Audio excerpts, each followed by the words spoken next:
आज हम आपको दिखाने जा रहे हैं हिंदुस्तान से आए एक ऐसे बुजुर्ग का मजार जहां पर 400 साल से आग का मच जल रहा है। जिन्होंने इश्क लगना यार दे जेड़ा पसंद आना उन्होंने कहना भी आ जाए ऐसा सिस्टम चला।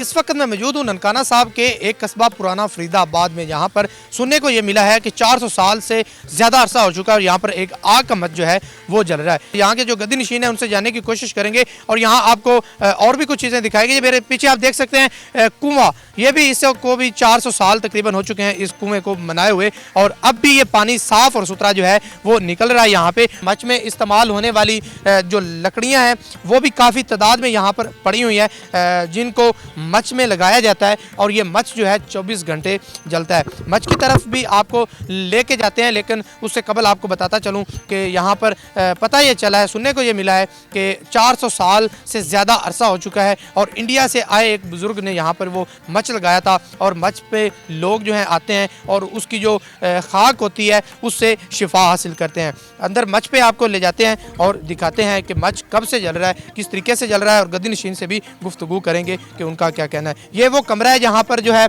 मच जलता है। 400 साल से ज़्यादा अरसा हो चुका है ये मच जारी है अभी तक। ये देखें आग अभी तक भी जल रही है और ये बुज़ुर्गों की तस्बीह पड़ी हुई है, लोटा पड़ा हुआ है जिसमें वो वज़ू करते हैं और साथ मेरे ख्याल से प्याला है। ये दीवार भी आप देख सकते हैं किस तरीके से ये आप देख सकते हैं कि आपको अंदाज़ा इससे भी हो जाएगा कितने पुराने आग जो है ये मच जो है जल रहा है।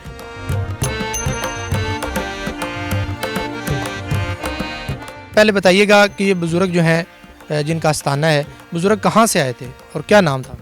ਇਹਦਾ नाम सी बाबा सादक अली गलानी सैयद, चंबे पहाड़ तो आए ने। बाबे मेले शाह ने अंबर लाया, मुर्शद ने फरीदाबाद जाके मच लाना है, उत्थे बैठना तेरा आखिरी मुकाम है। पहाड़ कहाँ पे है? इंडिया से। इंडिया से आए थे? इंडिया से। चंबा शहर है, चंबा पहाड़ है, उतों अंबर मुर्शद आया फरीदाबाद मुकाम करना है और जिथे रस्ते के उत्ते बैठते आए रावी के उत्ते बैठ के आने सरकार दियाँ इत्थे आके बैठ के फिर मजदूब सैयद अल्फ कोई लंगोट नहीं, कोई अल्फ सन। फिर उस बाद बाबा मस्तान शाह आ गए।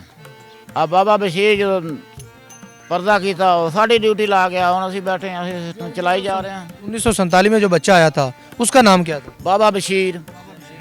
वो कितने साल यहाँ पे रहे? वो तुसी हिसाब ला लो 47 आए ने। कितने साल वो यहाँ पे? 15 साल। 15 साल? हाँ 15 साल 6 महीने 3 दिन।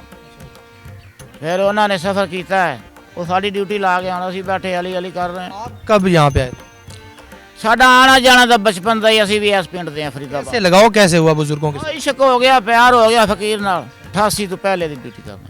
88 से पहले? सन 88। मच का क्या सिस्टम है, कैसे जलाया जाता है, कब से जलाया? मच दे उत्ते ड्यूटी है, और कोई काम करो ना करो उत्थे बैठ के इबादत भी करनी, रात नूं दिन नूं भी उन्होंने चलाना है।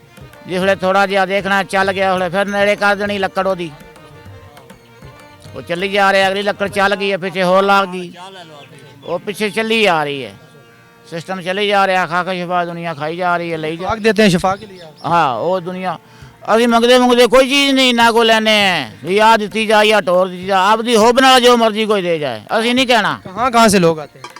पूरे पाकिस्तान से इंग्लैंड तक भी दुनिया आती है। अक्सर ये होता है कि चूल्हे में जब आग जलाई जाती है वो जब बंद हो जाती है फिर उसको दोबारा माचिस से लगाया जाता है। ओह ये सिस्टम नहीं है, वो तो जो लंगर पकना है उसे चलाई जानी है। जेड़ा वो सिस्टम है उसे कोई हाथ भी नहीं है सेकना, कोई चीज़ ऐसी बेच नहीं देनी, सुच्ची चीज़ देनी है। कब तक ये सिस्टम जारी रहेगा? ये क़यामत तक जारी रहेगा। नाम याली दा उठे बैठ के होता है, वो क़यामत तक चलेगा। कुआं भी मिला है, सिस्टम चलेगा। कुआं भी मिला है पानी। बिल्कुल। ये कब से बना? ये बाबे मस्तान शाह ने बनाया, खुद बनाया था? हाँ सारे दिन च खटिया सी, उन्हें बना दिता।